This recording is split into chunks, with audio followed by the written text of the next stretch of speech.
আসসালামু আলাইকুম। Hi friends, আমি ডাক্তার ফাইজুল হক। অনেকে বলে যে আমি প্রচুর ঘামি। ঘাম বন্ধ করার কোনো ওষুধ আছে কিনা?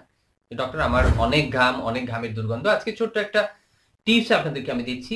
নিজেরা ঘরোয়াভাবেই কিভাবে আপনি আপনার ঘামের দুর্গন্ধ বা অতিরিক্ত যে শরীরের ঘাম আছে, ঘাম দূর করতে পারেন। আশা করি আপনার হেল্প হবে খুব। আপনারা চেনেন থানকুনি পাতা। হ্যাঁ? থানকুনি পাতা সব জায়গায়ই পাওয়া যায়। গ্রামে বলেন, আপনি শহরে বলেন। মোটামুটি শহরে তো এখন অনেকেই আম আ শহরের যে বাজার আছে, কাঁচা বাজার, এখানে শাক হিসেবেও বিক্রি হয়। আর গ্রামে তো প্রচুর পাওয়া যায় রাস্তাঘাটে একদম। এখানে কিনতে হয় না, শহরে অবশ্যই কিনতে হয়। অনেকে শখ করে টবে লাগান, অনেকের ছাদে। যাই হোক, এই থানকুনি পাতার রস ৫ থেকে ৬ চা চামচ নিবেন। সাথে ১০০ এমএল দুধ নিবেন। সকালে এই দুটি মিশাবেন, সকালে খাবেন, রাতে খাবেন। এভাবে ২০ থেকে ২৫ দিনের একটা ডোজ। এতে হবে কি, আপনার এই যে অতিরিক্ত ঘাম, আ দেখা যায় অনেকে বলে আমার হাত ভিজে যাচ্ছে, পা ভিজে যাচ্ছে, আমি ভালোভাবে লিখতে পারছি না।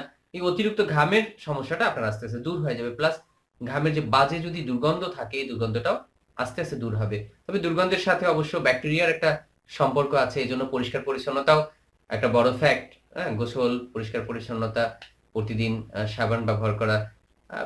মোট কথা হচ্ছে পার্সোনাল হাইজিনটা মেইনটেইন করাটাও একটা ফ্যাক্টর। তো যাদের এই সমস্যা আছে, আশা করি আপনারা এই টিপস ফলো করে হেল্প পাবেন। অনেক ধন্যবাদ আমাদের সাথে থাকার জন্য। যারা চ্যানেলটি সাবস্ক্রাইব করেননি, সাবস্ক্রাইব করে ফেলুন। আমাদের সাথে থাকুন। সামনে আরো টিপস নিয়ে আমরা আসছি। আল্লাহ হাফেজ।